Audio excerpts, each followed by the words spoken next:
सुनो। आज से 2023 साल पहले की बात है कि एक दिन जिब्राइल फरिश्ता मरियम के पास आया और उसने कहा, हे मरियम, मत डर, क्योंकि परमेश्वर का अनुग्रह तुझ पर हुआ है। देख, तू गर्भवती होगी और तेरे एक पुत्र उत्पन्न होगा, इसका नाम तुम यीशु रखना। परंतु हे प्रभु, ये कैसे हो सकता है? मैं तो किसी पुरुष को जानती भी नहीं। देख, पवित्र आत्मा तुझ पर उतरेगा और परमेश्वर की सामर्थ्य तुझ पर छाया करेगी। देख, मैं प्रभु की दासी, मुझे तेरे वचन के अनुसार हो। तब स्वर्गदूत उसके पास से चला गया। जब यूसुफ को इस बारे में पता चला तो उसने मरियम को चुपके से त्याग देने का फैसला किया, क्योंकि वह उसे बदनाम करना नहीं चाहता था। मैं मरियम को छोड़ दूंगा, मैं मरियम को त्याग दूंगा, मैं उसे नहीं लेकर आऊंगा।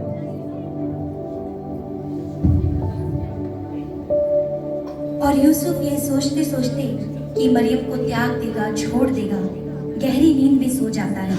तब स्वर्गदूत उसे स्वप्न में दिखाई देकर कहने लगा, हे यूसुफ, दाऊद की संतान, तू अपनी पत्नी को यहाँ लाने से मत डर, क्योंकि जो उसके गर्भ में है वह पवित्र आत्मा की ओर से है। तब यूसुफ नींद से जागकर प्रभु के दूत की आज्ञा के अनुसार अपनी पत्नी मरियम को अपने यहाँ ले आया।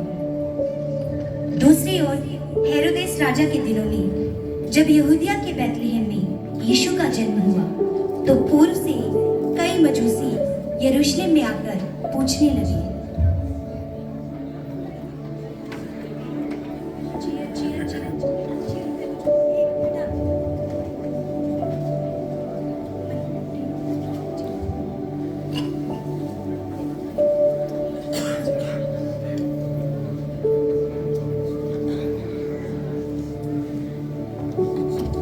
बहुत पीछे हो गए।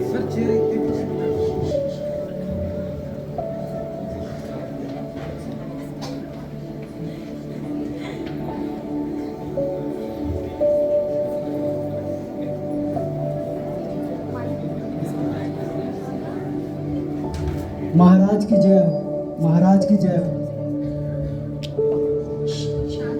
कहो, क्या समाचार लाए हो? महाराज, हमने पूर्व में एक तारा उदय होते हुए देखा है, जिसका अर्थ है यहूदियों में एक राजा उत्पन्न हुआ। राजा? कौन राजा? कहाँ का राजा? कैसा राजा? राजा तो मैं हूँ, मेरे अलावा कौन राजा उत्पन्न हो सकता है? ऐसा कौन बालक उत्पन्न हुआ है? एक भी बालक को जीवित नहीं छोड़ा, सारे बालकों को मरवा दूंगा, एक भी बच्चा जीवित नहीं बचेगा।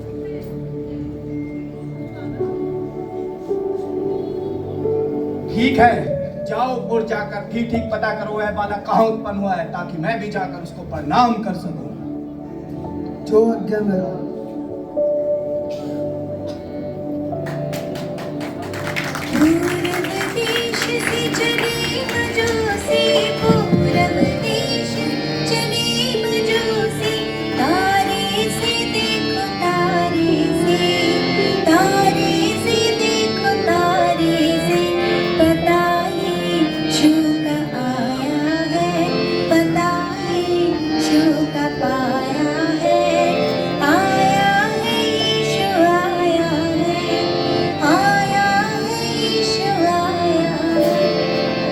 और तारे का पीछा करते हुए मजूसी वहां से चले गए और इधर यीशु के जन्म की घड़ी नजदीक आ चुकी।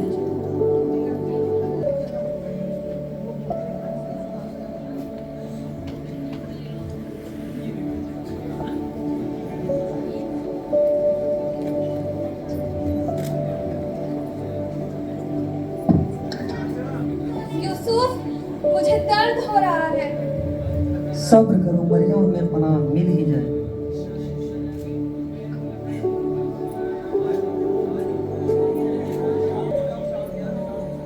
यूसुफ, मुझे बहुत दर्द हो रहा है।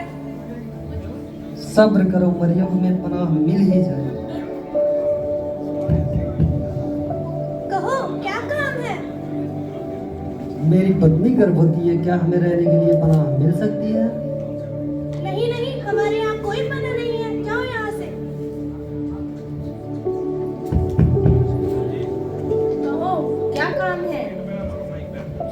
मेरी पत्नी गर्भवती है, क्या हमें रहने के लिए पनाह मिल सकती है?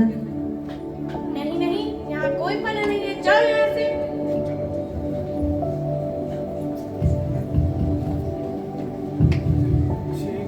जी कहिए, मैं आपकी क्या मदद कर सकती हूँ? मेरी पत्नी गर्भवती है, क्या हमें रहने के लिए पनाह मिल सकती है? माफ कीजिए, यहाँ तो कोई जगह नहीं है, पर हाँ मेरी गौशाला है, आप चाहें तो वहाँ ठहर सकते हैं। शुक्रिया, धन्यवाद।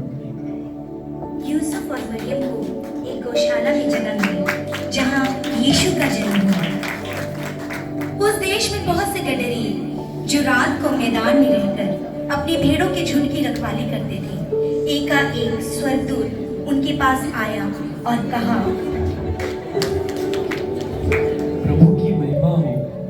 देखो, मत डरो, क्योंकि मैं तुम्हें बड़े आनंद का सुसमाचार सुनाता हूँ जो सब लोगों के लिए होगा। आज दाऊद की नगर में एक उद्धारकर्ता है और वही प्रभु यीशु मसीह है। और इसका तुम्हारे लिए ये पता है कि तुम एक बालक को कपड़े में लिपटा हुआ और एक चरनी में पड़ा हुआ पाओगे।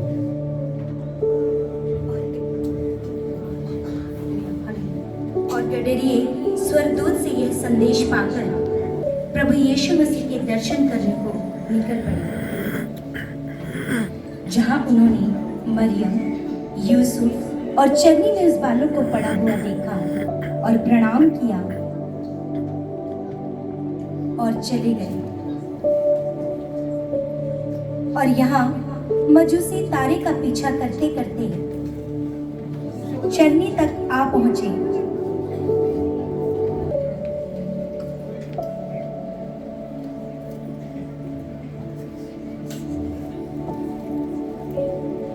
और उन्होंने बालक को उसकी माता मरियम के साथ देखा और मुंह के बल गिरकर बालक को प्रणाम किया। अरे देखो, तारा तो यही ठहर गया, लगता है उद्धार करता यही जन्मे है। आओ चलकर प्रणाम करें।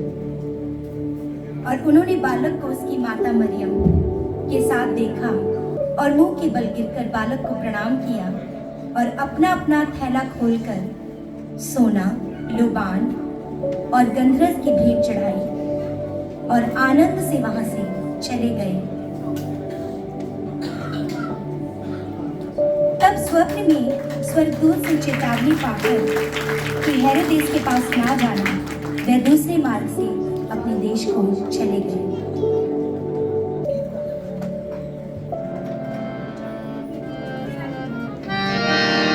और ये आनंद की घड़ी आज हम सभी के बीच में है। सो आइए हम गीत गाएंगे परमेश्वर की महिमा के लिए। हो गई क्या बात।